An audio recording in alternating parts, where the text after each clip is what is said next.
Esperamos pues que el Señor lo bendiga al hermano Ángel para que pueda continuar con un tema más acerca del libro de Cantares. Que Dios le bendiga, hermano Ángel. Dios le bendiga, hermano Freddy. Dios le bendiga a todos los hermanos. Y bueno, disculpen, el viernes pasado no pude. Se me juntaron un montón de cosas y me fue imposible continuar.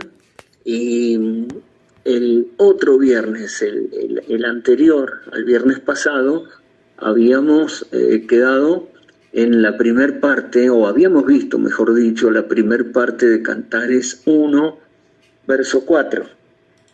Cantares 1, verso 4, que es donde estamos, ¿no? Solo vimos la primer parte del 1:4 aquel viernes. Y decía así: atráeme, y en pos de ti correremos.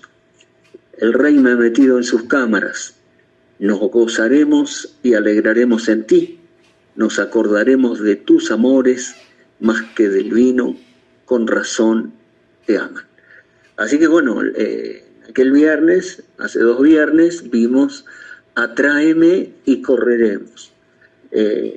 Realmente esas dos cosas ahí, al empezar esta secuencia, como veíamos en el primer tramo que hicimos, el Cantar de los Cantares, desde el verso 1 hasta el verso 3, Cantar de los Cantares, el cual es de Salomón. Verso 2, oh, si él me besara con beso de su boca, porque mejores son tus amores que el vino. Verso 3, a más del olor de tus suaves ungüentos, tu nombre es como ungüento derramado, por eso las doncellas te aman. Esa fue la primera secuencia, que era el soliloquio de la Sulamita llegada al palacio. Esa meditación en voz alta, en soledad de la Sulamita, ya nos mostraba un montón de cosas que nos pudimos detener tanto en las 2 introducciones como luego en los besos de su boca, amor y vino, los suaves ungüentos, el ungüento derramado. Y arrancamos hace 2 viernes con la primer secuencia ya de ponerse en marcha. En esta segunda secuencia, y fue atráeme y correremos. Y bueno, algo como para tener siempre como una clave del Cantar de los Cantares antes de avanzar. Hoy, Dios mediante, podemos avanzar un poco más. El rey me ha metido en sus cámaras. Nos gozaremos y alegraremos en ti, nos acordaremos de tus amores más que del vino, con razón te aman. Pondremos énfasis en la primer parte de este Cantares 1:4b, que sería el rey me ha metido en sus cámaras, y pudiéramos, Dios mediante, y voy a tratar de ser breve, tener como pensamiento para esta noche las cámaras del rey. Las cámaras del rey. Dado que, dice la Sulamita, en primera persona, el rey me ha metido en sus cámaras. Luego dice, nos gozaremos y alegraremos en ti. Nos acordaremos de tus amores más que del vino, con razón te aman. Algo así como la primera parte del versículo, atráeme, primera persona, individual, atráeme a mí, y correremos, en plural. Ahora también es un singular en primera persona, atráeme, ahora el rey me ha metido a mí solamente en sus cámaras. Y en plural incluye a sus compañeras, a las doncellas, a las hijas de Jerusalén. Nos gozaremos y nos alegraremos en ti y nos acordaremos de tus amores más que del vino. Con razón te aman. Ahora, como una clave que nunca debemos olvidar, y no viene mal repasarla cada tanto para tener siempre esta llave. Dado que, así como el hermano Branham enseña que en el libro del Apocalipsis, siendo que es un libro complejo, porque es un libro de símbolos, son todas visiones, escribe en un libro lo que ves y envíalo a las iglesias de Asia. Es un conjunto de visiones, pero están todas en símbolos. Por lo tanto, no es fácil de entender. Pero el hermano Branham dice que la clave está en los 3 primeros capítulos. La exposición de las edades dice esto.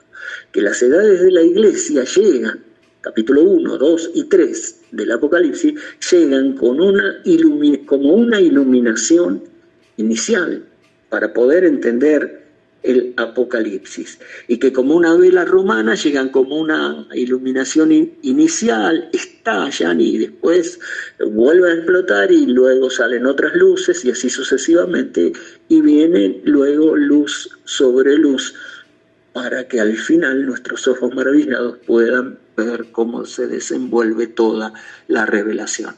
Pero sin la brillantez de las edades de la iglesia, no habría más luz para entender el resto del Apocalipsis. Viene, dice, como una iluminación inicial.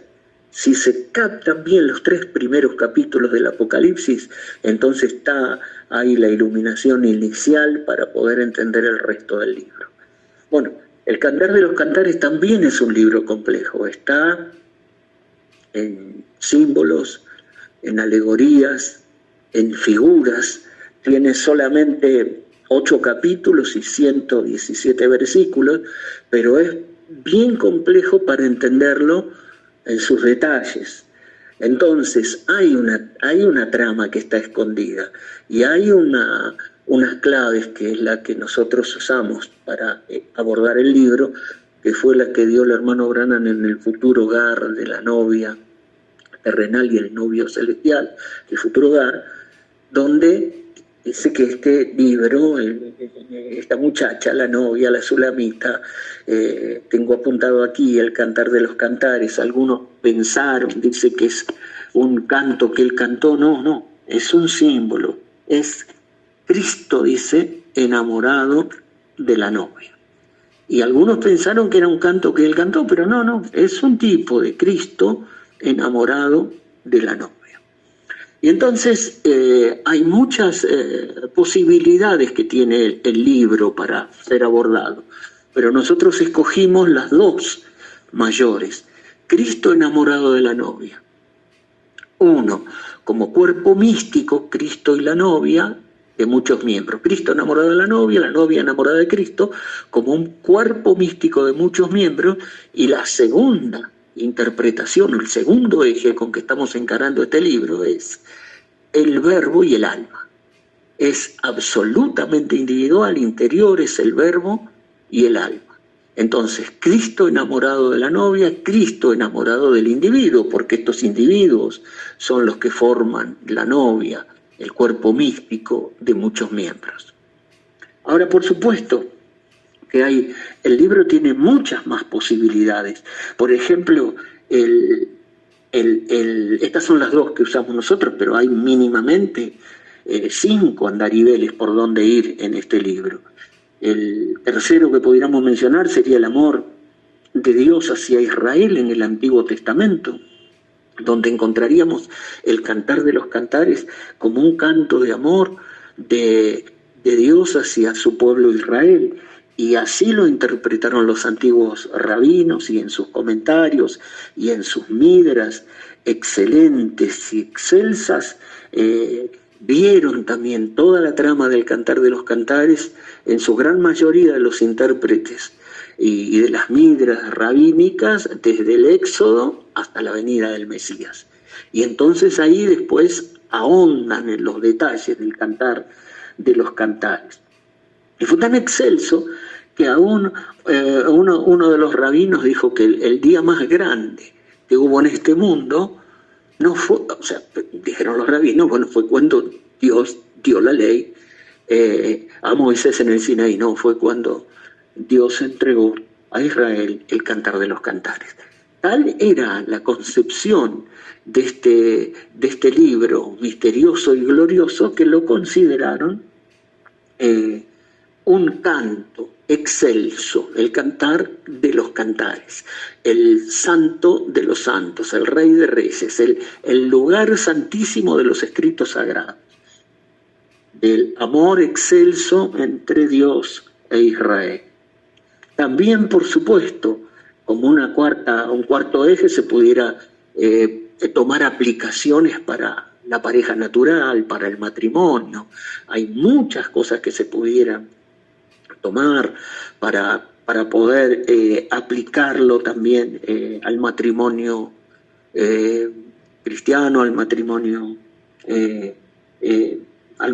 sagrado, sin ninguna duda.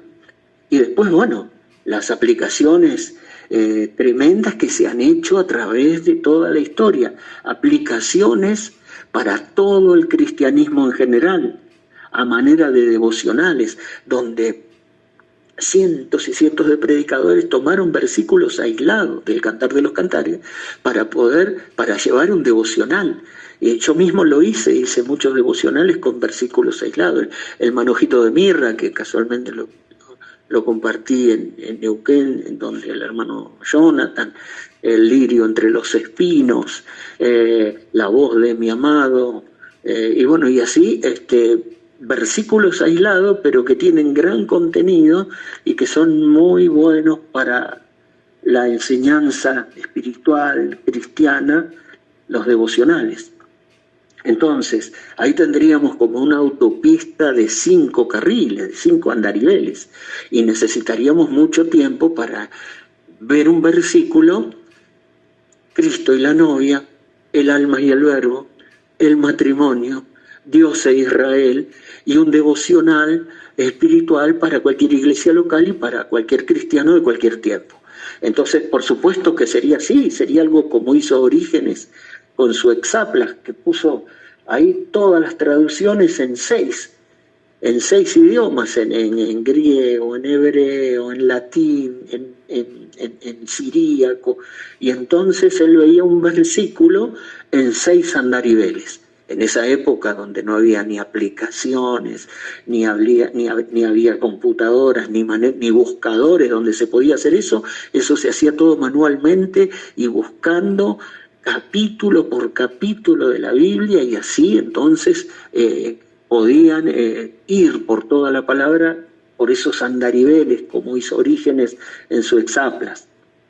Ahora nosotros no tenemos el tiempo y para aprovechar queremos utilizar las 2 aplicaciones que usa el hermano Branham, Cristo enamorado de la novia, y también en otra cita del mensaje, como vimos, hace también la aplicación individual del alma y Cristo. Cristo y el alma novia, y Cristo enamorado también de la novia como un cuerpo místico. Así que bueno, teniendo en cuenta eso y teniendo esos ejes como para seguir con el libro, esto nos va a servir para poder entender el primer capítulo y va a ser la iluminación inicial para después poder entender el resto del libro. Ahora, viéndolo aisladamente, viendo los detalles aislados del Cantar de los Cantares, versículos de un capítulo, de otro, difícilmente pudiéramos entender algo de la trama. Pero bueno, el Señor nos ayudó para ir despacito, desde el primer versículo, con la introducción, desde una segunda introducción en el capítulo 1, en Cantares de Salomón, para luego entrar, cuando el velo o el telón se corre de este drama, de este epitalamio, que es como un drama, como una ópera, como una cantata, como una obra musical cantada, porque es un cantar. Compuso 1005 cantares, pero este es el más excelso, este es el Cantar de los Cantares de Salomón. Y aquí, de esta manera, como un canto de tálamo, como un epitalamio, como un canto de bodas, por eso decíamos, difícilmente otro cántico se canta en las bodas del Cordero que no sea el Cantar de los Cantares, o por supuesto puede haber muchísimos más, pero quiero decir que este es el más excelso de todos los cantares, de todos los cánticos. Este es el más excelso, es el Cantar de los Cantares de Salomón, y habla de Cristo enamorado de la novia. Y de la novia, por supuesto, enamorada de Cristo y el alma.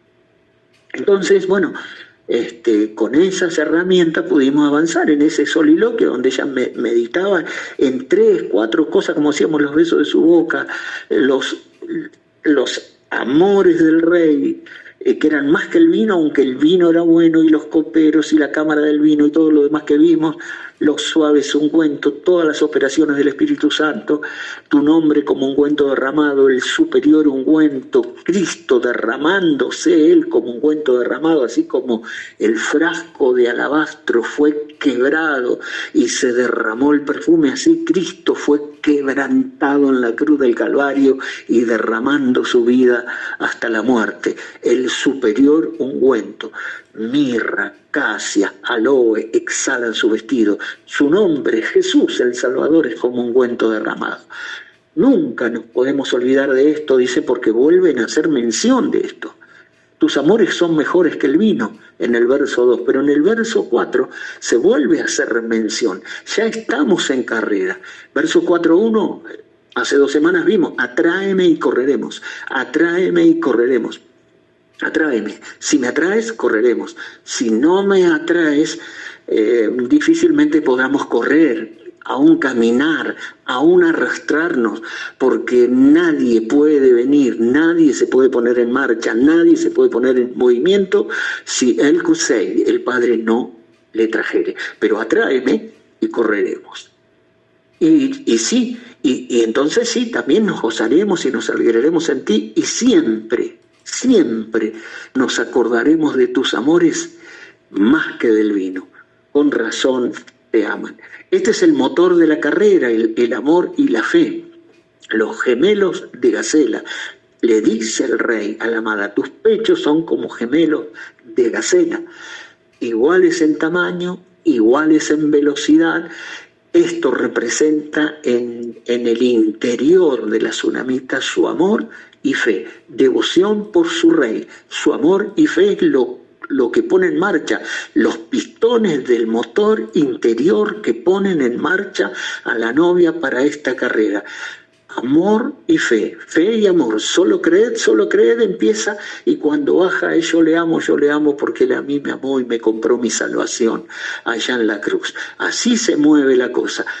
Caminamos el camino y corremos esta carrera por fe, porque creemos en Él, y lo hacemos y caminamos y corremos porque le amamos a Él, y le amamos a Él porque Él nos amó primero y nos compró nuestra salvación allá en la cruz. No seguimos el camino ni por miedo ni por otra cosa, seguimos por fe y por amor, porque creemos en Él y porque le amamos a Él, y le amamos a Él porque Él nos amó primero y nos compró nuestra salvación allá en la cruz. Son gemelos de gacela a la mitad del libro, pero al final del libro, en el capítulo 8, mis pechos son como torres fuertes que aguantan el muro y aguantan los embates.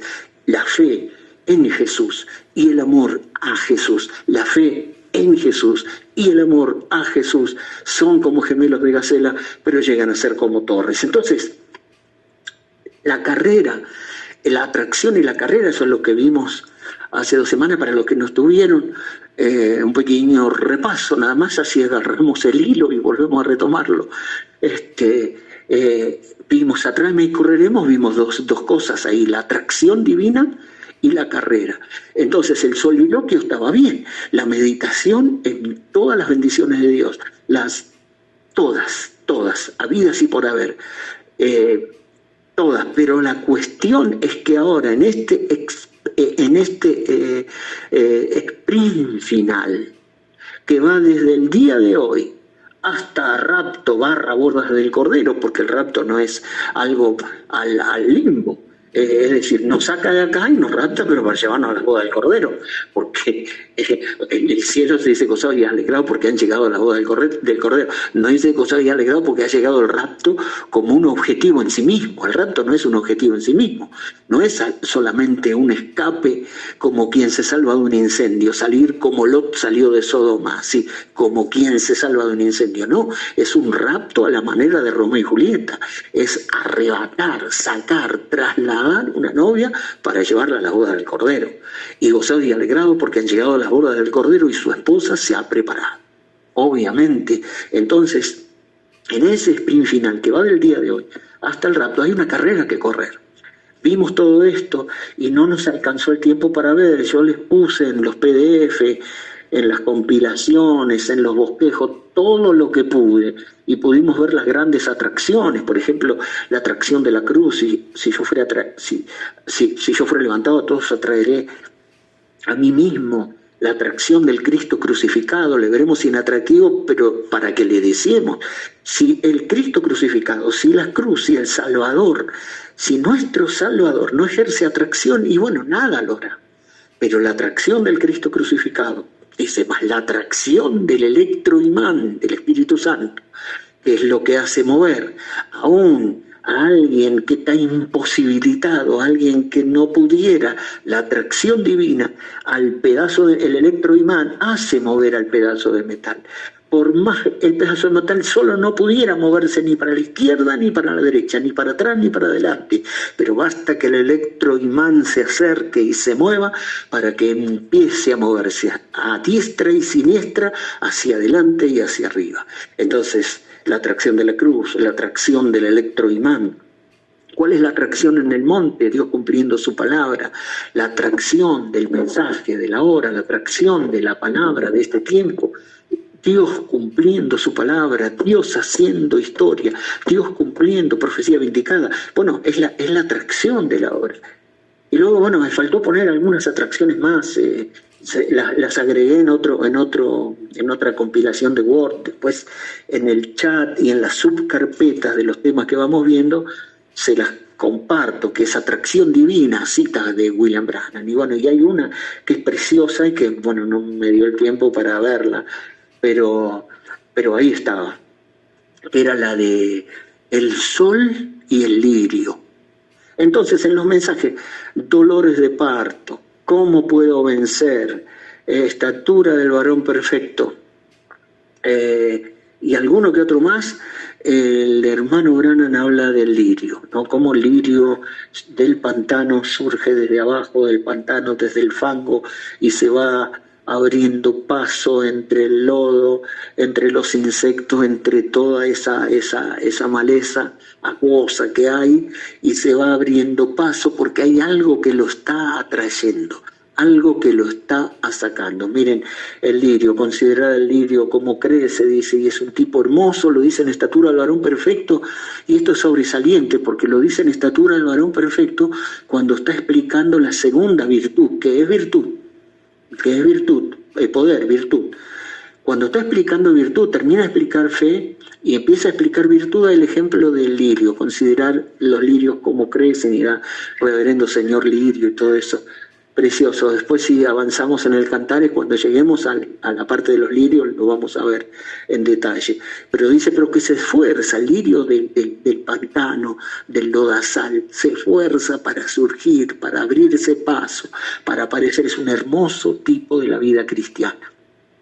Es un hermoso tipo de crecimiento y desarrollo de la vida cristiana porque va respondiendo a la atracción del sol. Hay algo que lo está atrayendo, algo que lo está levantando de todo eso, es el sol que lo atrae.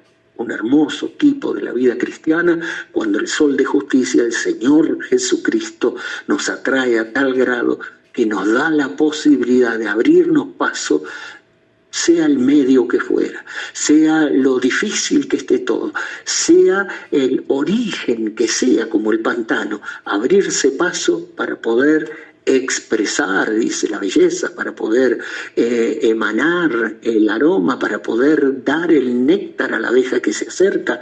Es un hermoso tipo de la vida cristiana.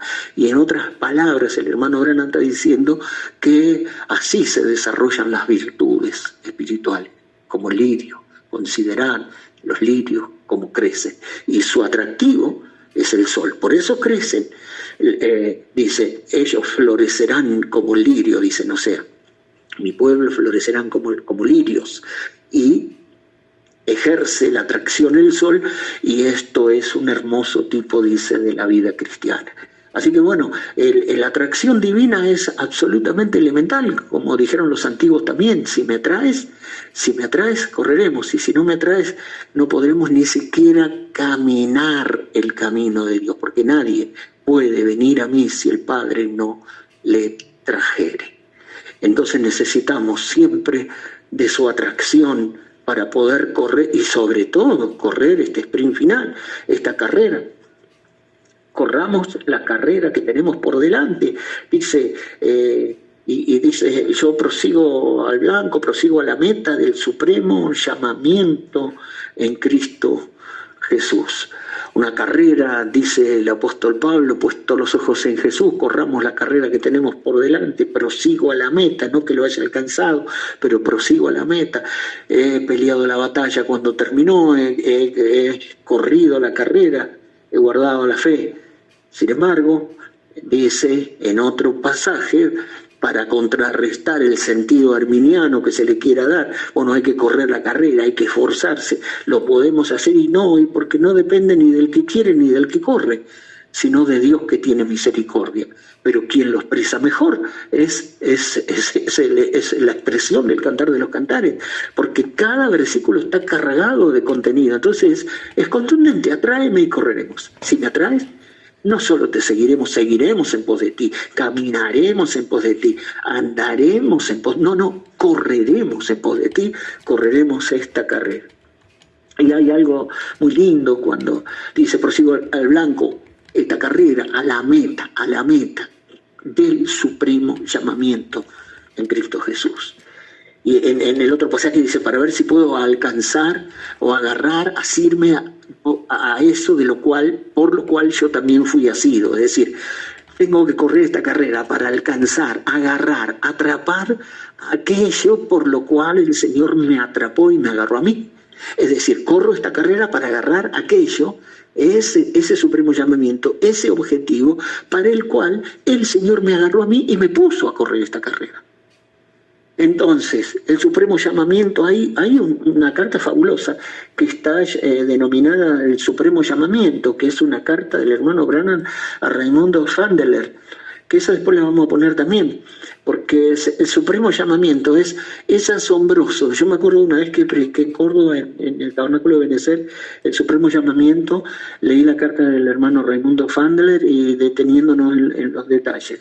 Pero es extraordinaria a nivel individual, para hablar a nivel individual, porque a nivel grupal la novia tiene que alcanzar, por supuesto, el rapto, bodas del Cordero, sin ninguna duda, pero a nivel individual también debemos alcanzar ese objetivo.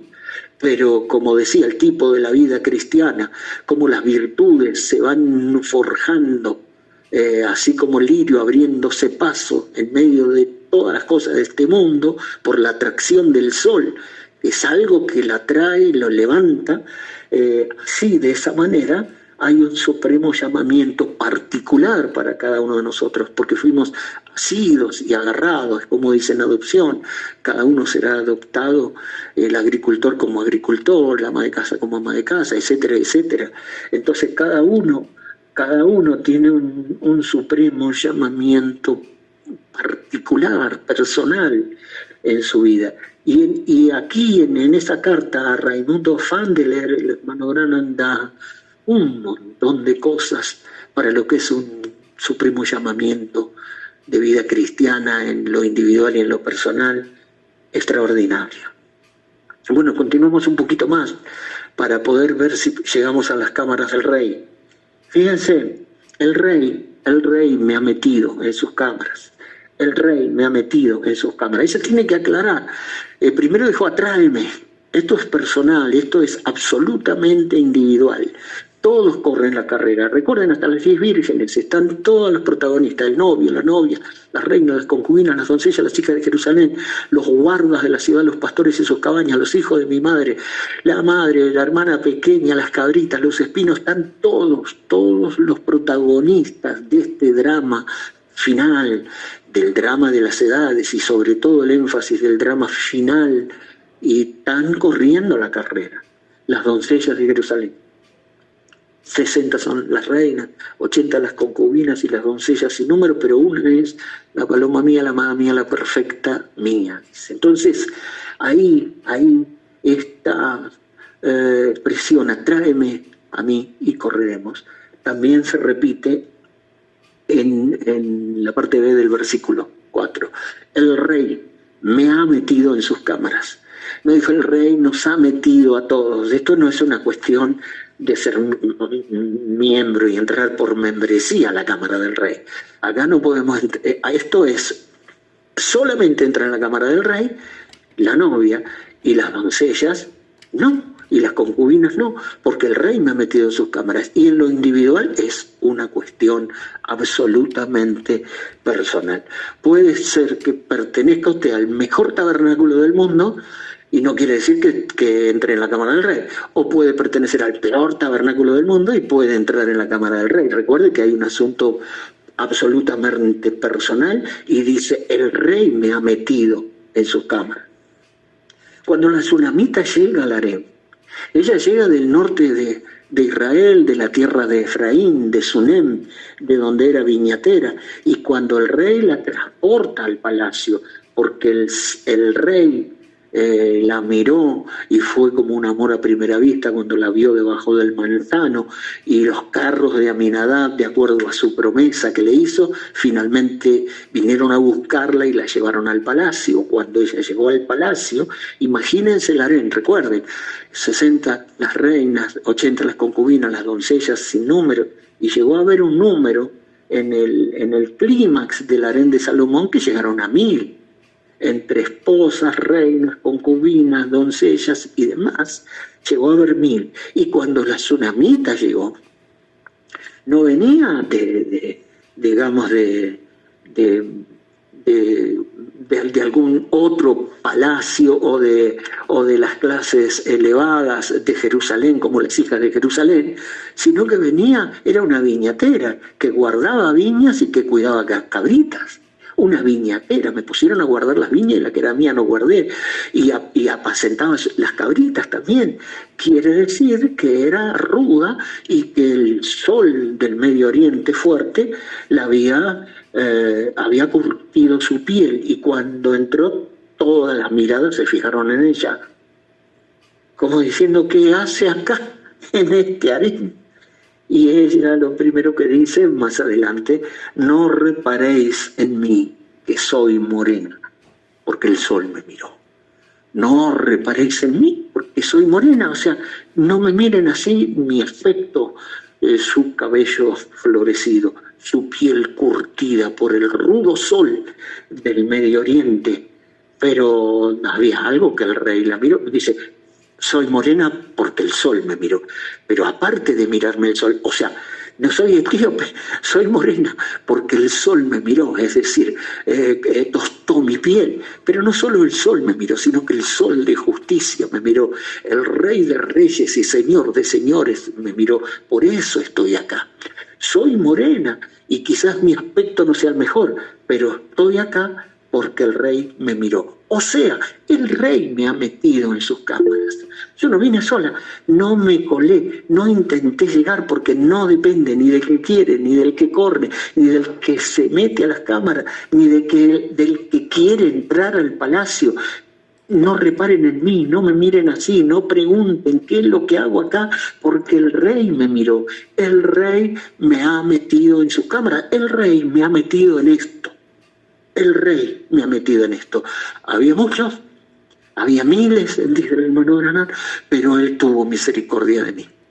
Él me salvó y él sí rescató a un infeliz, salvó a un perdido como yo. Bueno, el rey me ha metido en sus cámaras, esto es sobresaliente, porque de la misma manera que le sucedió a la Sulamita, le sucedió a Mefit-Boset, que era un descendiente de la casa de Saúl, lisiado de ambos pies, pero allí estaban en la sala principal del rey, estaban los príncipes hijos del rey, estaban los sacerdotes, estaban los generales, estaban los valientes que compartían pan en la mesa del rey, estaban los levitas, músicos inspirados que eran invitados continuamente para cantar salmos junto con el rey.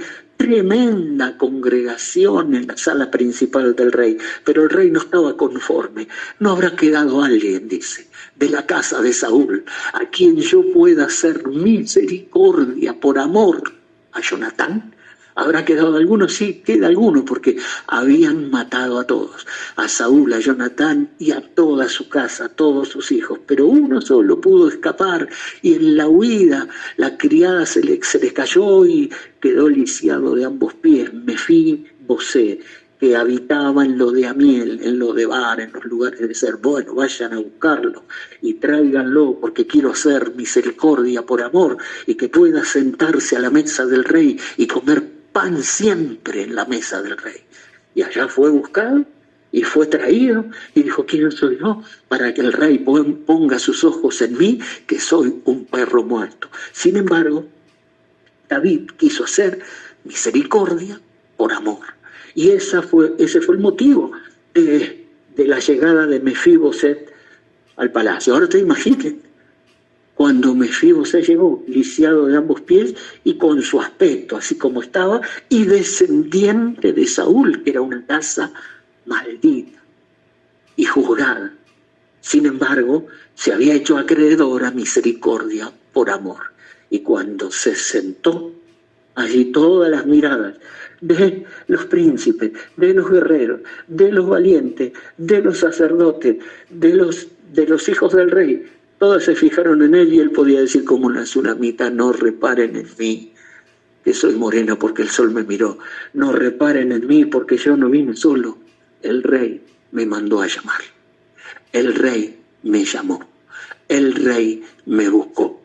El rey me trajo acá.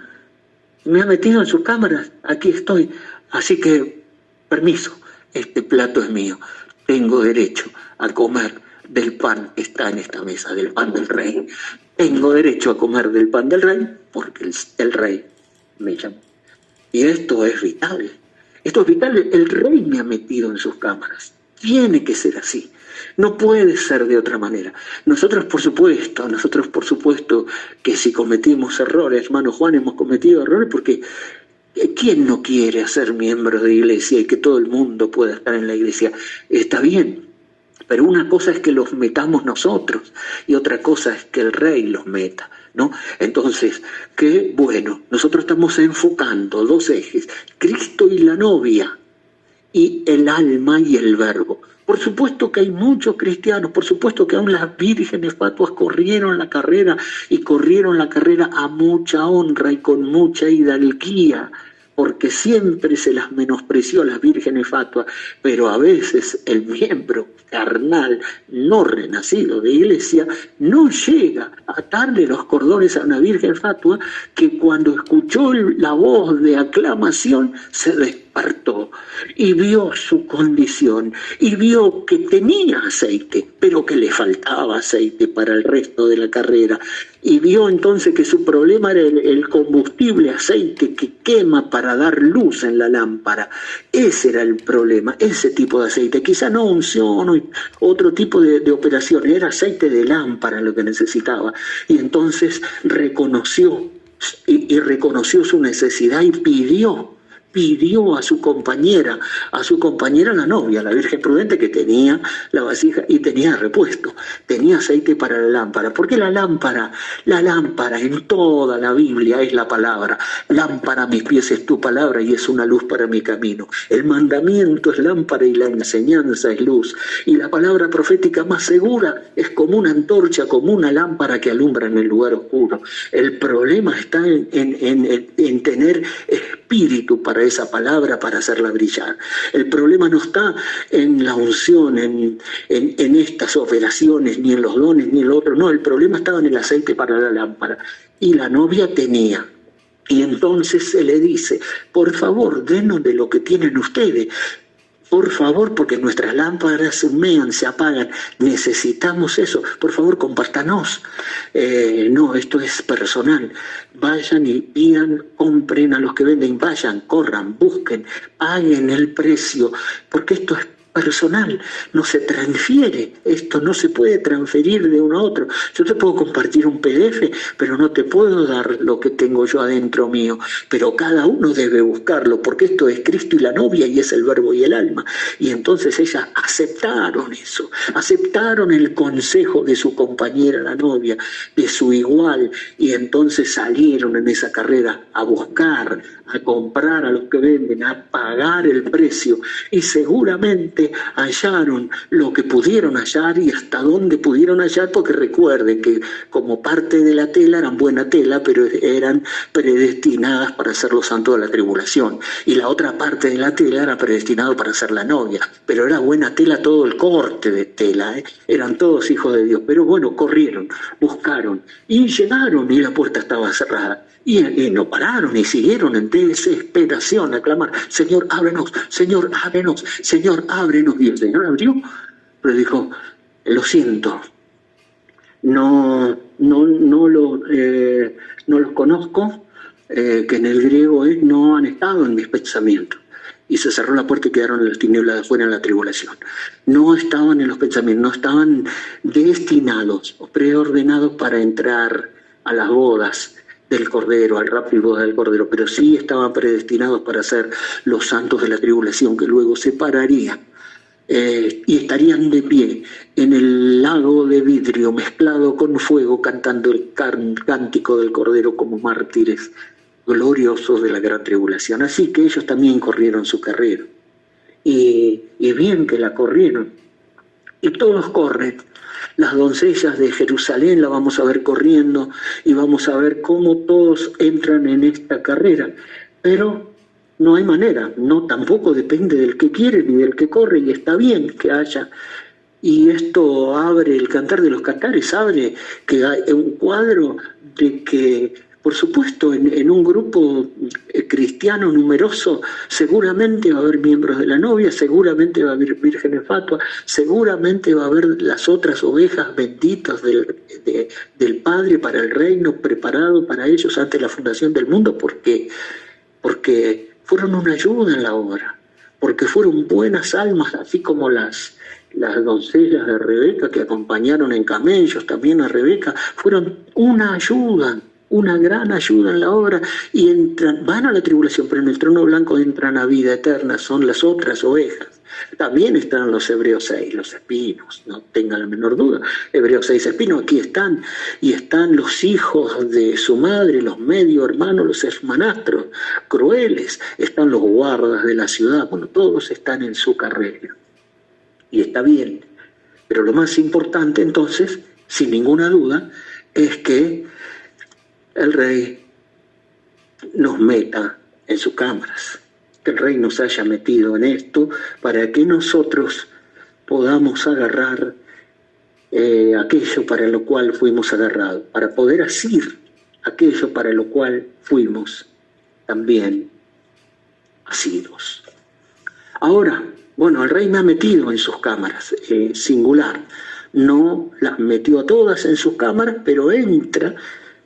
Nuestros dos ejes, recuerden, entra la novia, cuerpo místico de muchos miembros, a la cámara del Rey, y también individualmente las almas enamoradas del verbo, el verbo enamorado del alma, que son miembros de este cuerpo místico. Entra en la cámara del Rey. Bueno, tenemos nuestro Urim y Tumim, y sí, habla el mensaje de las cámaras del Rey, habla la Biblia de las cámaras del Rey, y si le buscamos con el Urim y el Tumim a través de todo el mensaje y a través de toda la Biblia, encontraremos las cámaras del Rey, porque ella dice: el Rey me ha metido en sus cámaras. Sin ninguna duda, el Rey me ha metido en sus cámaras. La palabra cámaras que aparece aquí en el Cantar de los Cantares, en el Antiguo Testamento, es una palabra hebrea, se pronuncia sheder o sheder, algo así. El Rey me ha metido en sus sheder. A menudo se refiere a dormitorio, aposento, habitación, alcoba, cuartos interiores, etc. Nada más que estas cámaras son las del Palacio Real. Hay aposentos y cuartos interiores en casas comunes. Hay aposentos y cuartos interiores en otras casas. Pero estos son los aposentos, cuartos interiores, alcobas o cámaras especiales del palacio. Entonces es sobresaliente.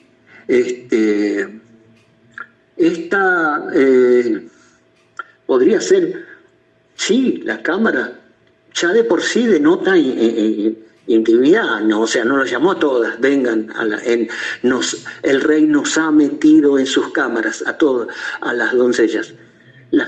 Pero sí comparte después con ella y dice, nos gozaremos y nos alegraremos en el rey y nos acordaremos de los amores del rey más que del vino, porque el amor de Dios alcanza a todos y ha salvado a todos. Pero aquí está haciendo una diferenciación, no de manera pedante, pero está diferenciando. Y dice el rey, me ha metido en sus cámaras, no reparéis en mí que soy morena, el rey me metió en esto. Y al entrar ahora a las cámaras, detiene la carrera para entrar en las cámaras por virtud del rey, porque el rey la ha metido en sus cámaras. Entonces el lugar donde la novia es llevada a los aposentos nupciales es introducida allí en lo que son las cámaras secretas del palacio. Y entonces en el palacio real, habitación o cámaras donde solo tenían entrada los principales hombres y ayuda de cámara, embajadores y algunas otras personas principales, en estas secciones de cámaras del Palacio Real estaba la cámara del vino, la bodega. ¿Recuerdan cuando vimos tus amores son mejores que el vino? Y él me llevó a la casa del vino, a la bodega, y su bandera fue sobre mi amor. Bueno, como fue lo de Esther, cuando hicieron el banquete de vino y tenían las cámaras del vino, que eran, cámaras especiales, ¿no? La casa del vino, como se le llamaba, o cámara del vino. Estaba en la cámara del vino, que eran como unas bodegas. Estaban también la cámara de los perfumes y ungüentos. Bueno, sobresaliente. Si uno entra en la cámara de los perfumes, pudiera ver de manera extraordinaria la diversidad de operaciones. El tipo, ¿no? Del aceite mezclado con las especias aromáticas. La diversidad de operaciones. Hay diversidad de dones, hay diversidad de operaciones, hay diversidad de ministerios, pero uno es el mismo espíritu que lo hace. Es inagotable la cámara de los perfumes. Pero también estaban las cámaras del tesoro. Las cámaras del tesoro, que estaban conectadas con las cámaras privadas y los aposentos del rey. Y esto es sobresaliente porque, por ejemplo, esto era muy cuidadoso, la cámara del tesoro, ¿no? Las cámaras del tesoro, ahí estaban todas las riquezas del rey, todas las riquezas del reino, estaban las cosas más valiosas y estaban las cosas más preciosas. Era como una bóveda, una cámara especial, la cámara de los tesoros. Y esto no podía entrar cualquier persona ahí. Esto es sobresaliente. Y si entra a la cámara de los tesoros es por alguna razón en especial. Por ejemplo, bueno, se ve en el libro de los Reyes, en el capítulo 20, cuando Ezequías muestra sus tesoros. Cuando en aquel tiempo vino el rey de Babilonia, le envió cartas y regalos, porque yo que Ezequías había estado enfermo, y Dios lo sanó y le extendió 15 años de vida, y fue a visitarlo, y bueno, Ezequías lo recibió con un buen corazón al rey de Babilonia, imagínense. Y miren cómo dice, y Ezequías le mostró a esta visita, miren qué visitante, el rey de Babilonia, les mostró toda su casa del tesoro, la plata y el oro las especias y ungüentos preciosos, su arsenal y todo lo que hallaba en sus tesoros. No hubo en su casa ni en todo su dominio que Ezequías no le mostrara. Entonces Isaías vino al rey Ezequías y le dijo: ¿qué le has dicho a los hombres que han venido a ti? ¿Y qué es lo que han visto en tu casa? Y Ezequías respondió: han visto todo lo que hay en mi casa. No hay nada entre mis tesoros que no le haya mostrado. Bueno, así sucederá, dijo Isaías. Todos esos tesoros finalmente irán a Babilonia. Despertó la codicia del rey. Esto no debía abrirse, estos tesoros, esta cámara del tesoro, no debía abrirse ni enseñarse ligeramente a cualquiera. Solamente personas especiales y muy contadas con los dedos eran los que tuvieron acceso a las cámaras de los tesoros, como dice acá, de los perfumes, a las cámaras donde estaba el arsenal y todas las cosas que contaban, como en los días de Ezequías. Las cámaras del vino, cámaras de los perfumes, etcétera, todos conectados a las cámaras privadas del rey. Entonces, por supuesto que era un gran honor, porque una cosa era la cámara del vino, donde se hacían banquetes de vino para los principales y demás, y ahí estaba la reina, como en el libro de Esther, como un personaje principal, y ahí la Sulamita también me llevó a la casa del vino, a la bodega, a la cámara del vino, en un banquete, y su bandera fue sobre mi amor, sin ninguna duda, pero muy especialmente eran otras cámaras. Por supuesto que en el mensaje el hermano Branham hace referencia a la cámara del rey, de la pirámide, ¿no? Es muy conocida en sendos mensajes: futuro hogar de la novia, en las 70 semanas, en la fiesta de las trompetas, en eventos modernos, etcétera. Y sobre todo, bueno, ahí el que podemos tomar en nombres blasfemos, o si no, en el futuro hogar, donde el hermano Branham señala la cámara del rey en la pirámide como un símbolo, como un tipo, ¿no? Dice, ahora en la pirámide de Enoch, dice, estaban las cámaras y demás, y ahora mismo, ustedes saben, están en la cámara del rey. Sí, todo está listo para la cámara del rey, la venida del Señor, la cima de la piedra de corona. Recuerden, dice, la pirámide representó esa pirámide dispensacional, ¿no? A las 7 edades de la iglesia, viendo esta aplicación primero, la dispensacional, ¿no? Porque luego está la individual. Cuando uno mira la pirámide de la estatura del varón perfecto, uno ve la pirámide dispensacional, las 7 edades cumplidas, y luego ese espacio, y luego la piedra de corona, y estamos en el final, sin ninguna duda. Ahora, cuando vemos a nivel individual, la pirámide individual, levante la mano los que tienen 7 virtudes, y bueno, ya poco, levanten la mano los que tienen 6, levanten la mano los que tienen 5. Bueno, pero también hay una pirámide individual a la cual hay que llegar, porque esto es Cristo y la novia, y es el verbo y el alma. Entonces, sin ninguna duda, hablando dispensacionalmente de la cámara del rey, ahí mismo estamos ahora, en esta hora que vivimos, dice. Y si allí en nombres blasfemos, esto habla directamente del tiempo del fin. Ahora mismo, dicen los piramidólogos que estudian las medidas y demás, que ahora están en la cámara del rey, y la piedra de corona nunca fue colocada, pero observen, en esta pirámide hay 7 escalones yendo a la cámara del rey. Y en el 7º escalón, si alguna vez las han estudiado, las dimensiones, que sale para llevar al que viene, sale como un mensajero, luego de los 7 escalones, para introducirlo a la cámara del rey y llevar al que pasó por los 7 escalones, introducirlo y llevarlo a la cámara del rey, futuro hogar.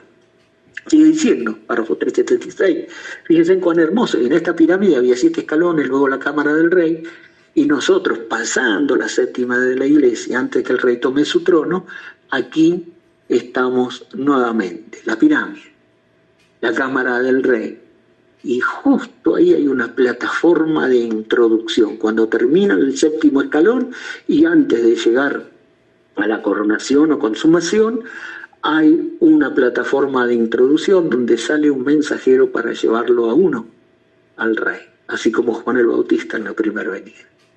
Así que la forma como la pirámide a través de las 7 de la iglesia vino, añadiendo esto, lo otro, ahí están las 7 edades de la iglesia, y aquí estamos, dice, en el tiempo de la cámara del rey.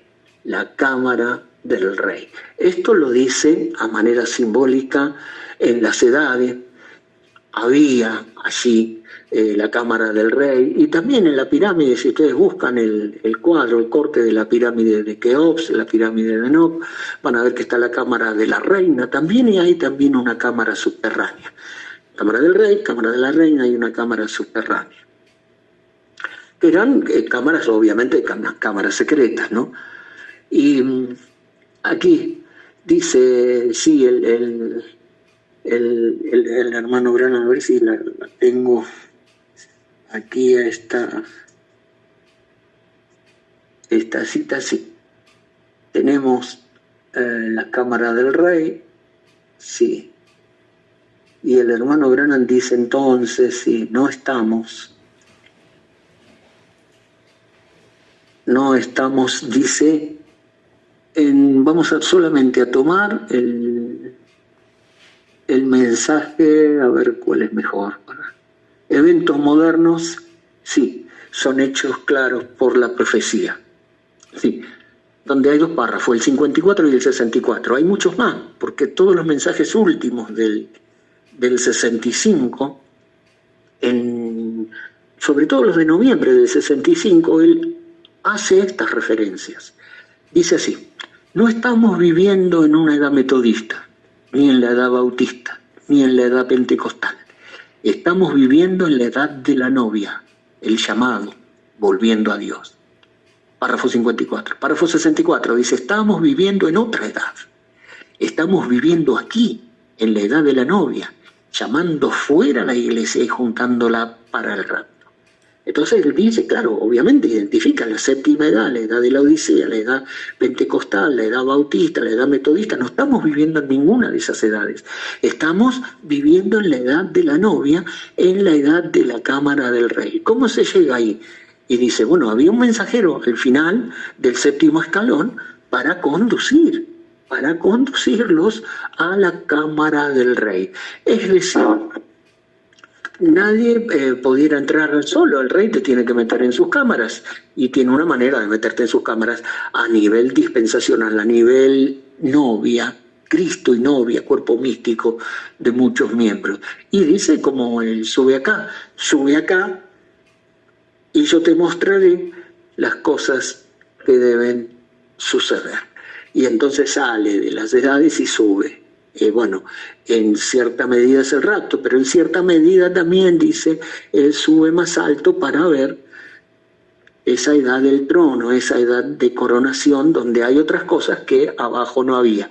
Y lógicamente, porque es la cámara del rey. ¿Qué hay en la cámara del rey?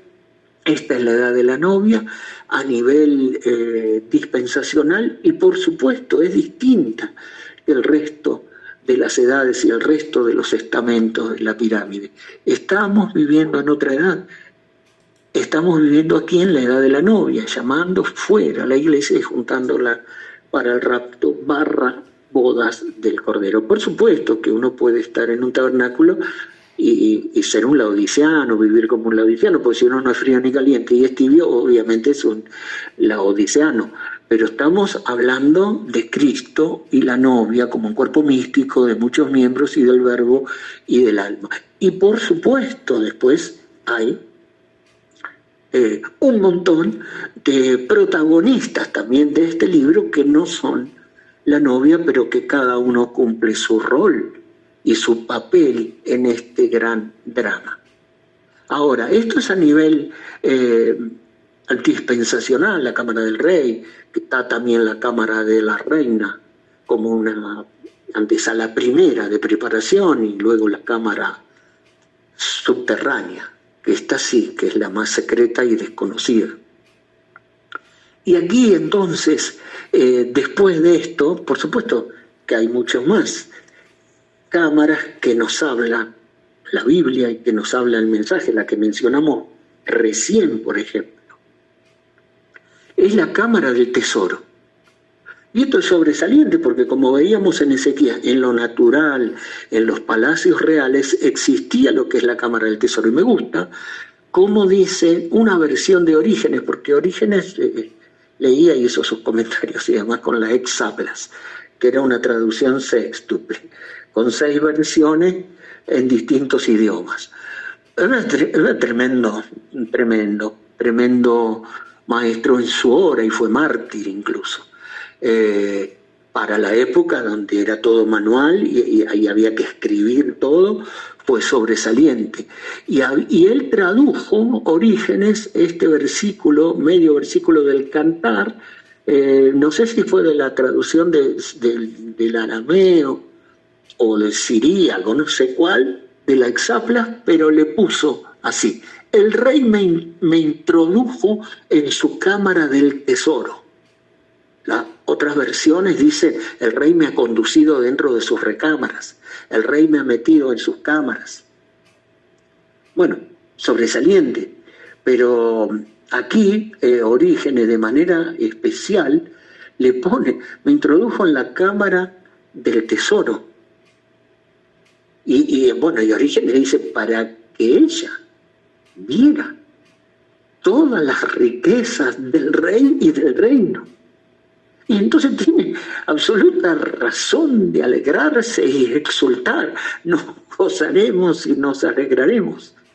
Por ello, como es natural, pudo tener acceso a los secretos y misterios del rey y a las cosas más valiosas, a los tesoros escondidos y secretos muy guardados del rey y del reino. Entonces, eso fue la tsunamita. Y eso es lo que no debía haber hecho Ezequías, pero el rey Salomón sí lo hace con la tsunamita. Y entonces, debido a esto, que se refiere a la iglesia de Cristo o al alma y al verbo, ¿qué más pudiéramos decir? Que las cámaras de Cristo y el almacén de sus tesoros, de la palabra de Dios, es el alma aferrada a Cristo que es llevada y que Él mismo es quien le enseña y le exhibe sector por sector. De repente abre un arcón, de repente abre un cofre y empieza a enseñar cosas que hay ahí adentro. De repente va a un estante y saca alguna cosa y se la enseña a la luz, y luego otra, y luego otra, y luego otra, y está viendo cosas que el común y la mayoría de la gente no tiene acceso a eso. Es grande privilegio. Nos gozaremos y nos alegraremos. Nos acordaremos de tus amores más que del vino, porque esto solo lo hace por amor. Y fíjense cómo dice Isaías 45:3. Isaías dice a los escogidos, a los que son llamados de mi nombre, dice: y te daré los tesoros escondidos y los secretos muy guardados. Bueno, sobresaliente. Y te daré los tesoros escondidos y los secretos muy guardados. Y Pablo en Colosenses dice que en Cristo están escondidos todos los tesoros de la sabiduría y del conocimiento. Bueno, como para entrar en la cámara del rey, ¿qué hay ahí? Que dice: en Cristo, el misterio de Dios y de Cristo, en quien están escondidos todos los tesoros de la sabiduría y el conocimiento. Colosenses 2, capítulo 2, versos 2 y 3. Bueno, podemos acercarnos a la cámara del tesoro según el Urim y el Tumim, según la Biblia, según el mensaje. Podemos aproximarnos y mirar, aunque más no sea a través del lente del Urim y el Tumim. ¿Pudiera ser? Bueno, la Biblia habla de que Dios tiene una cámara de tesoro. El rey tiene una cámara de tesoro. El rey me ha metido en sus cámaras. Y la cámara del rey de la pirámide, por ejemplo, de Egipto, la de Enoc en Egipto. Pero esta es la cámara del tesoro del palacio del rey Salomón. Así que imagínense, es un tipo de Cristo en su reino milenial. Así que imagínense en los tesoros de Dios. Mateo 13:52 habla de los tesoros de Dios. Ustedes saben, las parábolas están todas en Mateo 13, ¿no? Porque el reino de los cielos es semejante a un padre de familia que saca de su tesoro cosas buenas y cosas nuevas y cosas viejas. Y saca de esos tesoros, el padre de familia saca cosas nuevas y cosas viejas de sus tesoros.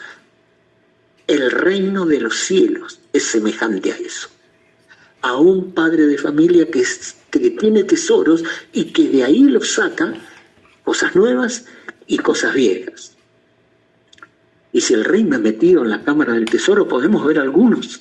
Con la ayuda de Dios tenemos el tiempo, un poquito de tiempo tenemos, como para ver algunos. Bueno, encontramos ahí, el tesoro escondido, Mateo 13:44 dice, había un tesoro escondido en un campo y hubo un hombre entonces que para obtener ese tesoro, ¿qué hizo? Vendió todo lo que tenía y compró el campo, no solo por el campo, más bien porque en el campo había un tesoro escondido. Y bueno, ¿y qué es el campo según las parábolas de Mateo 13? El campo es el mundo, parábola de trigo, el campo es el mundo.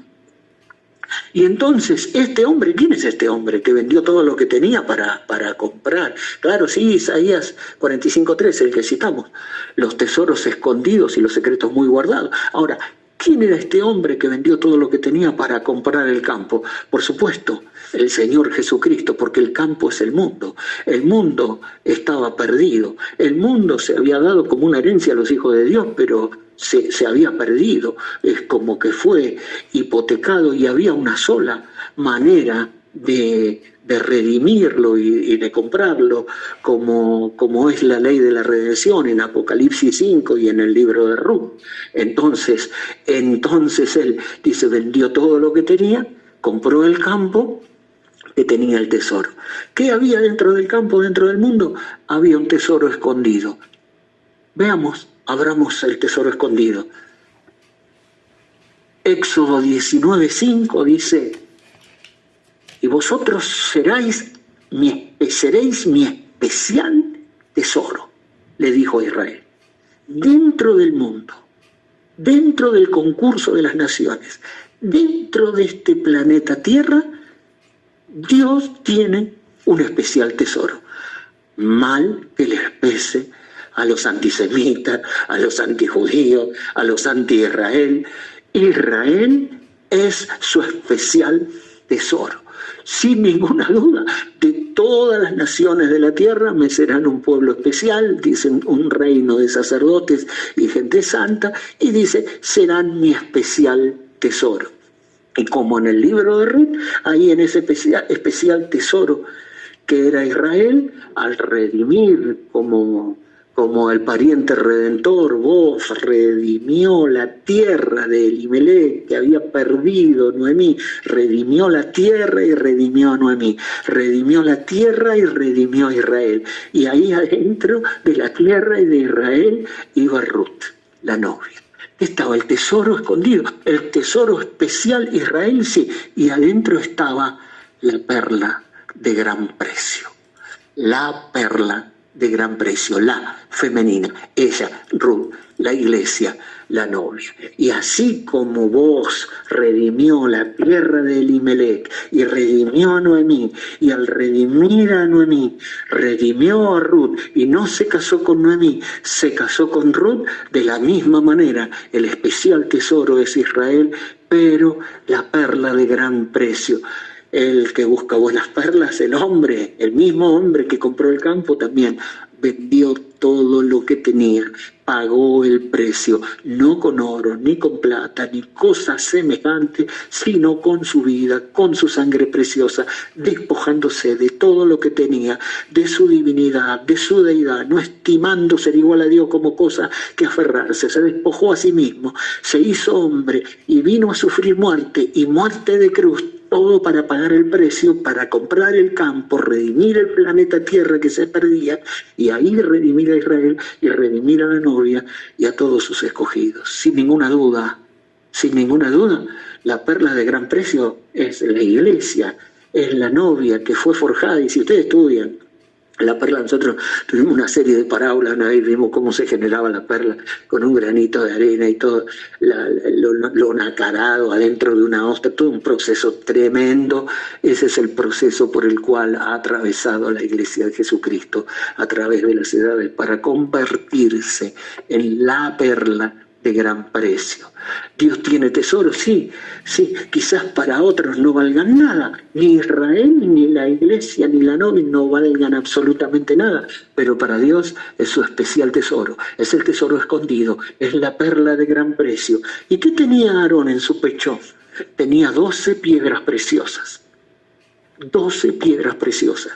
Y cada una de estas piedras preciosas tenía los nombres de los 12 patriarcas de las 12 tribus de Israel. Eran las piedras natales de cada tribu. 12 tribus de Israel, tipificadas como piedras preciosas. Allí están entonces las piedras preciosas. ¡Qué sobresaliente! Porque esas 12 piedras preciosas que están en el pectoral de Aarón, y que cada una tiene un color y un detalle y una característica, son piedras natales de nacimiento, desde el jaspe hasta el sardio, desde Rubén hasta Benjamín, son piedras preciosas. Y en el Apocalipsis, en el Nuevo Testamento, la Nueva Jerusalén, la Jerusalén celestial, tiene un fundamento. 12 piedras preciosas son los fundamentos. 12 piedras preciosas son los cimientos de la Jerusalén celestial, y en esas 12 piedras preciosas están los nombres de los 12 apóstoles del Cordero. Y esto es un tesoro incalculable, porque fíjense, las 12 tribus de Israel son 12 piedras preciosas, y los 12 apóstoles son 12 piedras preciosas, y conforman el fundamento de la Nueva Jerusalén, el cimiento edificado sobre el fundamento de apóstoles y profetas, siendo la principal piedra del ángulo Jesucristo mismo. Imagínense entonces el fundamento apostólico, la doctrina apostólica, el fundamento que pusieron los apóstoles. Quizá para muchos no tenga ningún valor, y las cosas modernas y la manera de hacer las cosas modernas sea de otra manera, pero toda la Jerusalén está fundada sobre un cimiento de 12 piedras preciosas, 12 capas de cimiento que son piedras preciosas y que tienen el nombre de los 12 apóstoles del Cordero. Sobresaliente. Imagínense entonces el Evangelio. Pablo dice, a mí, Efesios 3:8, dice, a mí me fue concedido, que soy el menor de los apóstoles, que ni siquiera estuvo en los 12 originales, pero que soy el menor de los apóstoles, a mí me ha sido concedido anunciar el Evangelio de las inescrutables riquezas de Cristo. Así que dentro del Evangelio hay inescrutables riquezas. Vamos por los estantes mirando y encontramos el tesoro escondido, la perla de gran precio, el pectoral de Aarón, las 12 piedras con las 12 tribus de Israel, los cimientos de la Nueva Jerusalén, que son las 12 piedras preciosas. Y el Evangelio del Señor Jesucristo está lleno de inescrutables riquezas, algo que no se puede escrutar, que no se puede escudriñar todo. Es decir, es inagotable, inacabable, inescrutable. Todas las riquezas que hay dentro del Evangelio. Inescrutables riquezas, dice Pablo. Sobresaliente. Ahora, jaspe y sardio. jaspe y sardio, las 12 piedras que empiezan con los apóstoles y con los patriarcas, alfa y omega, primero y último, principio y fin, primer piedra, y el que estaba sentado en el trono, dice el hermano, bueno, así nosotros podemos, después yo les paso el PDF, el Word y los bosquejos con todas las citas, ¿no? Ustedes saben, todo esto está en Apocalipsis 4, en el trono, ¿no? Jaspe y sardio, y vi un trono establecido en el cielo y uno sentado, y el que estaba sentado en el trono era semejante a jaspe y sardio, a una piedra preciosa de jaspe y sardio, verde amarillento, amarillo verdoso, así tipo ámbar. Yo recién empezaba en el mensaje y después vi que el arco esmeralda estaba alrededor, entonces la luz que daba el jaspe y el sardio más la luz esmeralda daba una tonalidad amarilla, verdosa o verde amarillenta, así como cuando salían en los negativos de la foto, que salía la columna de fuego, uno veía el negativo, veía un halo verdoso, amarillento, flúor, algo así. Y yo le digo, pero hermano, no tengas la menor duda, Dios es verde. Claro, el hermano decía, el verde es vida, el amarillo es muerte, el caballo amarillo, pero el verde es la vida, es la primavera cuando todo florece, el arco esmeralda alrededor del trono y los colores verdosos. Y se me escapó y dije, Dios es verde. Y claro, todos los hermanos en ese tiempo, en los años, a ver qué año habrá sido eso, habrá sido en el 90, por ahí, en el 92, me miraron, todos se miraron entre ellos, ¿no? Y yo estaba demasiado entusiasmado y no me detuve a explicar que preciosa piedra el jaspe y el sardio, combinado con el sardio. Y fíjense ustedes que el muro de la Nueva Jerusalén es también de jaspe y sardio. No son materiales escogidos al azar, no son cosas escogidas al azar, como dicen, bueno, no me importan ni las piedras preciosas, por supuesto que no, pero cada detalle, dice el hermano Branham, de la Nueva Jerusalén habla de su gloria, habla de la historia de redención, todo, cada detalle, cada digamos cosa específica que hay ahí, cuenta la gran historia. Y el muro es de jaspe y sardio. Pero el hermano Branham, cuando comenta acá, dice que el jaspe y sardio es como una gran piedra preciosa, pero que la ley de la piedra preciosa, para que pueda brillar y pueda deslumbrar en su magnificencia, tiene que ser cortado. Y entonces habla del diamante cortado, el que estaba sentado en el trono, jaspe y sardio, piedra preciosa, el verbo Cristo. Ahí dice en Isaías 53, tuvo que ser cortado, azotado, herido, el diamante tuvo que ser cortado para poder entonces brillar y resplandecer estos 7 colores para dar a luz a las 7 edades de la iglesia. Sin ninguna duda, jaspe y sardio, el diamante cortado, y por supuesto, el muro de la Jerusalén Nueva no puede ser de otro material que jaspe y sardio.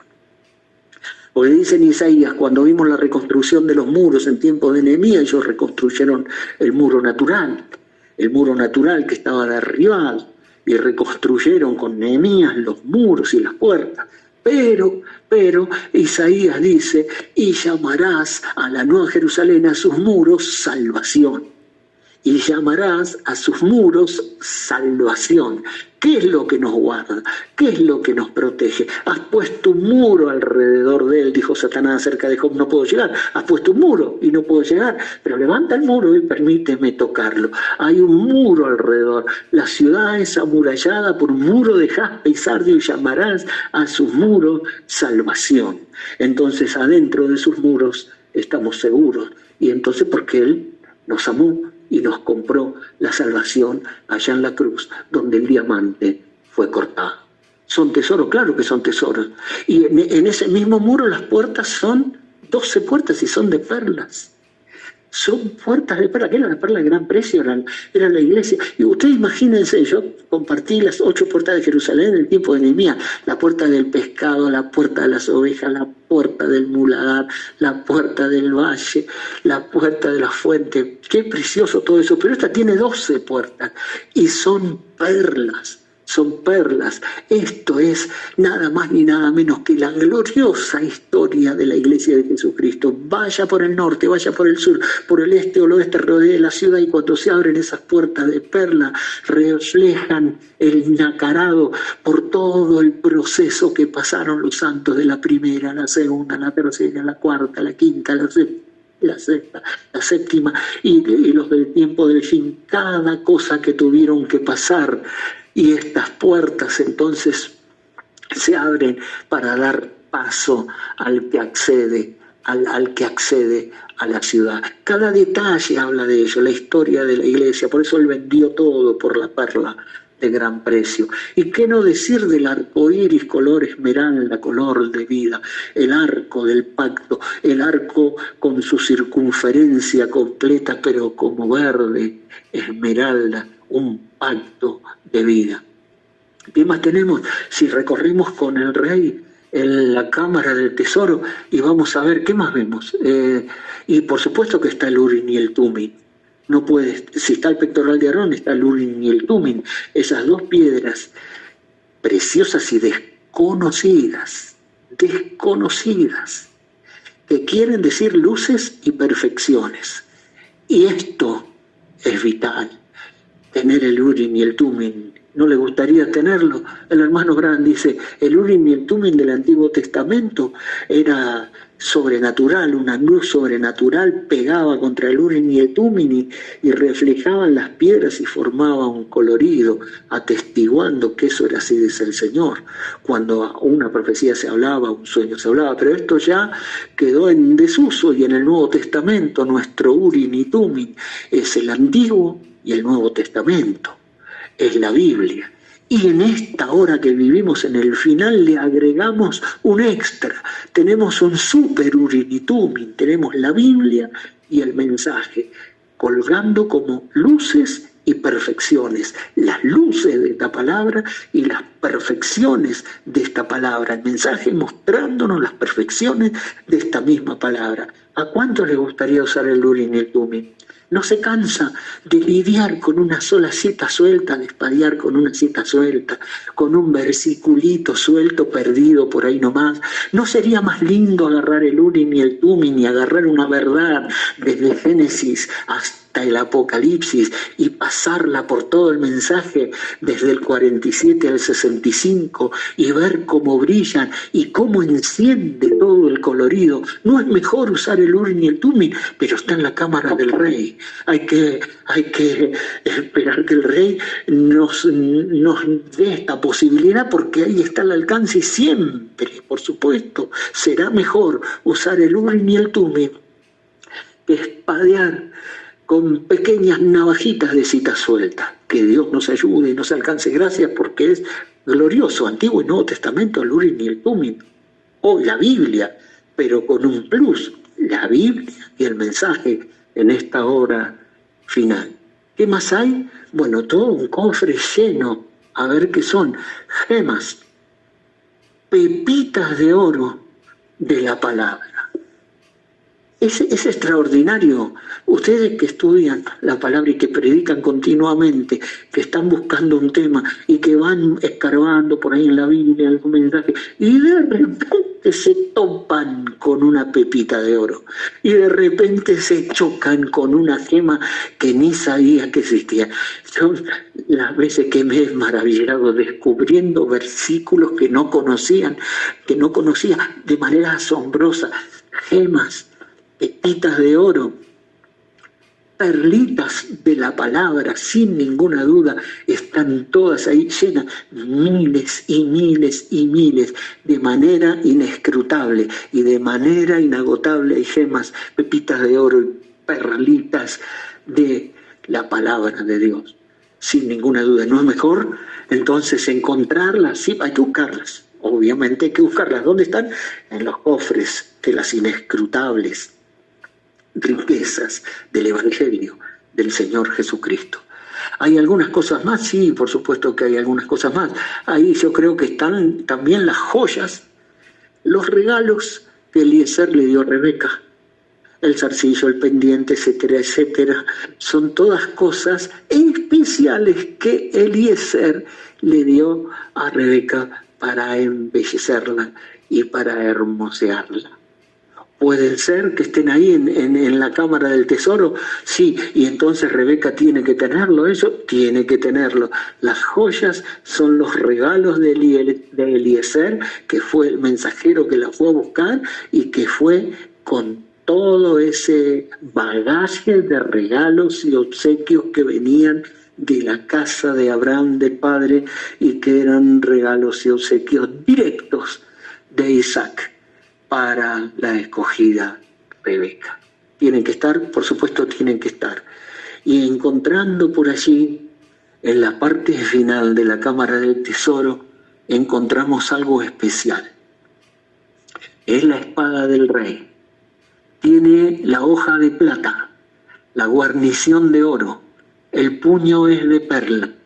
Y ahí está, nada más ni nada menos que en la cámara del tesoro, la espada del rey. Por supuesto, la hoja es de plata porque es de redención, absolutamente. Por supuesto, la guarnición es de oro porque es divinidad. Aquí no hay nada carnal, no hay nada humano, no hay nada teológico, es puramente Dios. Y esa hoja de doble filo es de plata y tiene que ver con nuestra redención. Y el puño es de perla, la empuñadura es de perla porque solamente la pudo empuñar el mensajero, que es parte de la perla de gran precio. ¿Para qué? Para abrir. Esto fue dado en el cañón Sabino, bajo la espada del rey, y le cayó en sus manos, y es la vindicación de su ministerio para que regresara para abrir los 7 sellos. Para abrir los 7 sellos. Y entonces, por supuesto, todas estas cosas están en la cámara del tesoro. No sé si nos va a dar el tiempo, pero ¿qué más podemos decir? Yo después le dejo el PDF. Bueno, ahí ya terminamos. Miren, aparte de la cámara del rey y de la pirámide en tipo, está la cámara del tesoro, con todos estos tesoros. Es muy rico lo que tiene los tesoros de Dios. Y el rey me metió en sus cámaras y particularmente le enseñó todas estas cosas. La reina está a tu derecha con vestido dorado y envuelta en bordado, dice el Salmo 49. En cambio, las doncellas que habían corrido tras ella se tuvieron que quedar rezagadas en la carrera y esperar en la puerta cuando ella entró en la cámara. Y cuando ella sale de la cámara, sale exultante, gozosa y alegre. Dice, no, gocémonos y alegrémonos. Gocémonos y alegrémonos. Nos gozaremos y alegraremos en ti. ¿Cuáles son estas palabras? Las que se usan para las bodas del Cordero. Gocémonos y alegrémonos y démosle gloria porque han llegado las bodas del Cordero. Pero también comparte su alegría y nos acordaremos de sus amores. A mí me ama el rey, pero a ti también te ama y murió por mí y murió también por ti. Y nos acordaremos de tus amores más que del vino y con razón te ama. Para terminar, la cámara, ¿cuál cámara? ¿Otra cámara? Sí, hay una cámara más, hay la cámara secreta. La cámara secreta. Jeremías 23:18 dice, ¿quién estuvo en el secreto de Dios?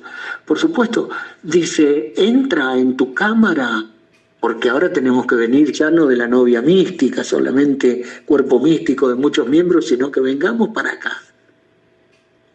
El alma y el verbo, entra en tu cámara secreta y cerrada la puerta, Reina Valera 1909, entra en tu cámara secreta y cerrada la puerta. Ora a tu Padre que está en secreto. Cámara secreta. La cueva de Elías. La cueva de Greensmill. El cuartito de la carpa. El cuarto donde el hermano Branham estuvo 8 días encerrado. Y sucedió, ¿cómo será el cuartito? Dicen los de Calley, Puerto Rico. Hicieron una carpa catedral, hicieron el cuartito. Y no pasa nada en el cuartito de eso. Pero en el cuartito donde tuvo el hermano Branham encerrado por 8 días, un ángel entraba cada día. Y él estudiaba, y veía, y leía, y oraba, y se metía, y se sumergía en la palabra. Y de repente entraba el ángel del Señor y abría al hermano Alex se le abrió el micrófono y abría la palabra. Entonces el cuartito de la carpa, el cuarto donde estuvo el hermano Branham en la cueva Greens Mill, la cámara secreta, dice para el individuo. Salmo 31:20, en lo secreto de tu presencia. Hay aquí entonces una acepción doble que vamos a ver, porque tenemos por un lado, para el alma y el verbo, tenemos la cámara secreta, entra en tu cámara secreta y cerrada la puerta, ahora tu Padre que está en secreto, y el Padre que está en secreto, está ahí, en lo secreto de su presencia.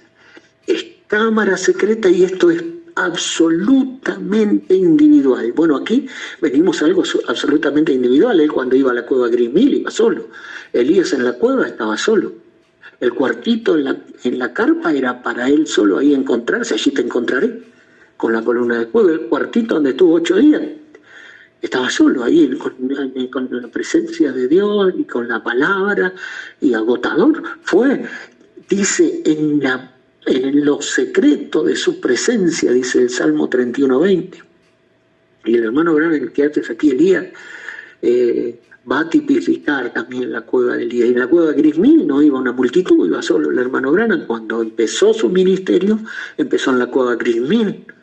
Y ahí apareció el ángel del Señor y vio sus pies y cómo se fue para arriba. Y ahí fue la comisión y el hermano Branham salió al campo, en la cueva Greens Mill, solo. Y el cuartito de la carpa, solo. Y el cuarto 8 días, solo. Y la cueva de Elías, solo. Y la cámara secreta, entra en tu cámara secreta y cerrada la puerta. Mateo 6:6. Ora a tu Padre que está en secreto. Cerrada la puerta, solo. Hay una cuestión que no puede ser de otra manera, y esto es absolutamente personal. Nosotros no podemos agarrarnos más de lo corporativo, de un cuerpo místico de muchos miembros, decir, somos la novia, somos la novia, somos la novia. Nosotros debemos ser la novia individualmente, y después sumarnos a otros individuos que son la novia y que conforman el cuerpo místico. Pero nosotros no podemos ir agarrados del cuerpo místico. Lo que es, y nosotros, por supuesto, podemos darle handicap a todo el mundo, decirle a todo el mundo que todos son la novia, pero esto es un misterio. Es Cristo enamorado de la novia y la novia enamorada de Cristo. Cristo enamorado del verbo, enamorado del alma, y el alma enamorada del verbo. El rey me ha metido en sus cámaras, y una de sus cámaras, de las cámaras del rey, es esta, la cámara secreta, porque el Padre está en lo secreto. Ahí está, y ahí es indelegable esto absolutamente, no importa ya ni su mamá, ni su papá, ni su hermano, ni sus hijos, nada. Ahí es usted y Dios nada más. Y aquí hay, por supuesto, el lugar externo, donde nosotros pudiéramos decir un lugar externo, cuartito, cámara secreta, cueva, cuarto, donde estuvo el hermano Branham todos esos días, y donde estuvo, bueno, y donde... Pero ahí paralelamente esto hay un doble secreto. Son dos cámaras secretas que están conectadas, porque la cámara secreta no es para estar ahí sentado. El hermano Branham tenía una piedra, una mesita ahí, pero él no iba a la cueva de Green Mill para estar sentado nada más y pasar no, él no, Elías, bueno, y el cuartito de la carpa, allí te encontraré, y el cuarto de los 8 días fue... Previamente se abrieron los sellos ahí en ese cuarto y después en la plataforma. Entonces, esto está conectado en un doble secreto, va por un compartimiento secreto con lo que es la cámara secreta de nosotros, nuestra propiamente dicha, o sea, lo que el mensaje revela, y con énfasis en mensajes: vida escondida en Cristo, una vida escondida, velo adentro, dedicación de la iglesia, la revelación de Jesucristo, capítulo 4, parte 2 y parte 3, donde habla de la casa de 3 cuartos, donde habla del tabernáculo, atrio, lugar santo y lugar santísimo, donde habla de los 3 círculos. La cámara secreta es el alma. Y entonces la cámara secreta, tipo cueva Greens Mill, tipo cuartito, tipo carpa, tipo cámara secreta, donde cerramos la puerta, una cámara física, pero en sí es Y el Padre está en lo secreto de su presencia. Entonces, escondernos en su presencia, pero que Dios pueda estar escondido en nuestra alma. En vida escondida en Cristo, dice, bueno, Colosenses 3:3 dice, vuestra vida está escondida con Cristo en Dios. Y el hermano Branham toma ese texto para aplicar vida escondida en Cristo, velo adentro y todo lo demás. Entonces, ¿qué dice él? Nuestra vida nosotros estamos escondidos en Dios y Cristo está escondido en nosotros. Es decir, nuestra vida escondida en Cristo y sellada con el Espíritu Santo. Entonces, externamente, buscamos la presencia de Dios en nuestra cámara secreta cuando oramos al Padre que está en secreto. Y buscamos los secretos de su presencia, que nos envuelva con su presencia. Pero la verdadera cámara secreta está más adentro. Está en lo más profundo, no es un cuarto, no es una cueva. Podemos hacer un tour y sacar fotos en la cueva Gris Mill, pero eso es externo. Pero lo más importante era lo que pasaba adentro, y lo que pasaba dentro de los adentros, y esto es en el alma. Y ahí es donde pasan todas las cosas, es doblemente secreto. 1, en su presencia, el Padre está en lo secreto, y 2, en lo secreto del corazón, el alma. La casa de 3/4, el tabernáculo, no el atrio, no el lugar santo, no el lugar sino el lugar santísimo. La casa de 3/4, no la cocina, no la sala, el dormitorio. Entonces sí es importante la cocina para comer, sí la sala para el compañerismo es importante, pero todas las cosas mejores pasan ahí en el dormitorio, donde hay reposo, descanso, hay comunión y hay intimidad. Ahí es, entonces, es en el lugar santísimo. En el atrio había luz de sol y luz de luna. En el lugar santo había luz de lámpara, pero en el lugar santísimo había luz shekinah nada más. En el lugar santísimo era la habitación especial, la tercera, la del alma, donde se debe producir la unión invisible. Cristo escondido en el alma humana. Bueno, vamos a la cámara secreta. Bueno, la cámara secreta puede ser tu cuarto, puede ser la cueva de Gris Mill. Y dice la cueva de Elías. ¿Qué hace aquí Elías? Bueno, no hace falta que sea una cueva, tu alma puede ser una cueva, donde puedes escuchar el silbo apacible. El cuartito de la carpa, allí te encontraré, no hace falta que sea una carpa catedral. Esto es el cuartito del alma. El cuarto, en la cámara secreta donde estudias con la palabra y todo lo demás, y oras, y ahí el Señor te puede ayudar, pero poderosamente. Ahí están todas las citas que son bellísimas, y luego se las comparto en los PDF y en los Word y en los bosquejos, doblemente secreto. Pero exploramos y terminamos. Acá, el círculo del alma, ¿qué es? El alma, ¿qué hay ahí en el alma? En el alma solamente, miren, en los atrios hay un montón de cosas y es una gran complicación. No puede ser la cámara del rey el espíritu, donde hay razonamiento, memoria, afecto, conciencia, etcétera, etcétera, etcétera, imaginación. No, el rey habita en el centro del alma.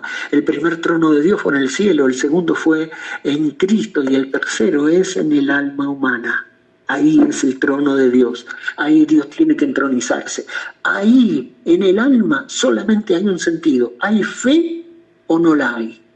Hay una voluntad propia que es como un velo final, es el velo final, pero ahí adentro del alma hay fe o no la hay, o eres creyente o no lo eres.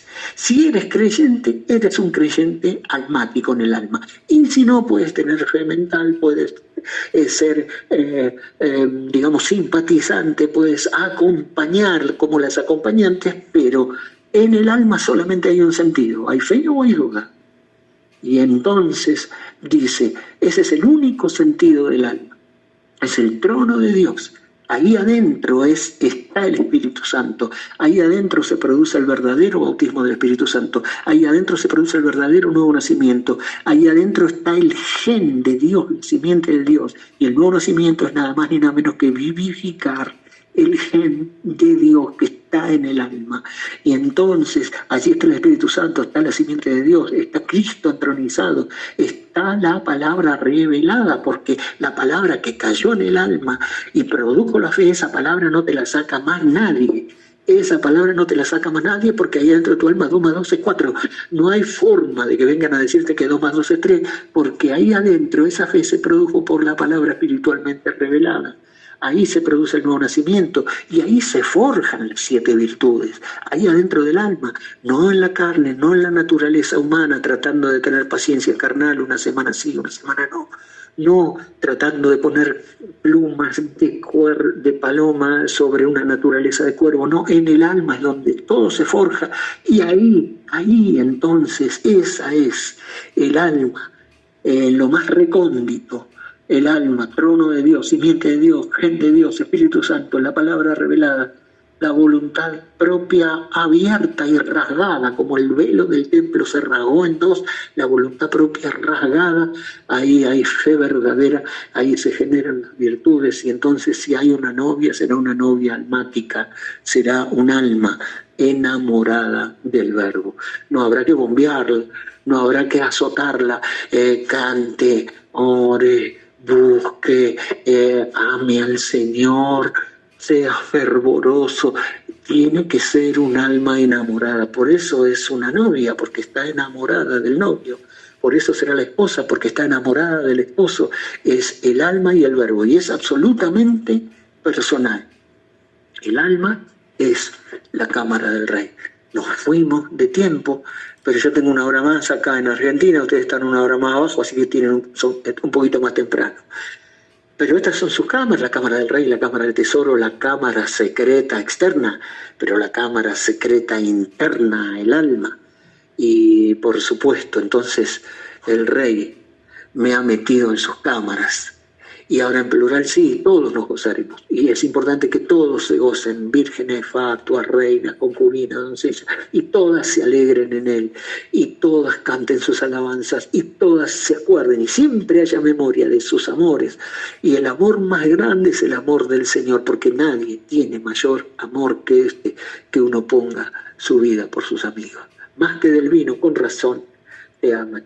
Allí están todas las citas donde el hermano Branham, por supuesto, habla del alma a más no poder, porque el mensaje absolutamente es almático. Había 3 campos, había 3 posibilidades, había un campo que sembró Oral Robert, natural, otro que sembró Bill Graham, natural, otro espiritual por Oral Robert, pero el campo almático lo sembró Malaquías 4. Hay 3 círculos, hay 3 reinos, el reino natural, el reino espiritual y el reino del alma. Se puede funcionar en cualquiera de los 3. Puede tener un tabernáculo natural, o puede tener un tabernáculo espiritual, o puede tener un tabernáculo almático. Usted puede ser un creyente natural, o puede ser un creyente espiritual, un creyente almático. O la gran mayoría ha optado por ser naturales y entrar cada tanto en el espíritu y volver a salir. Pero la cosa es anclar allá adentro, penetrando el velo, y donde finalmente todas las cosas tienen que suceder.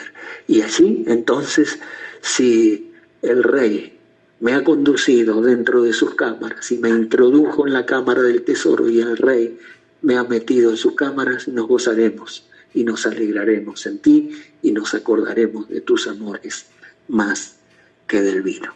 Que el Señor les bendiga, y luego les comparto todo el material en el chat. Dios les bendiga, hermanos.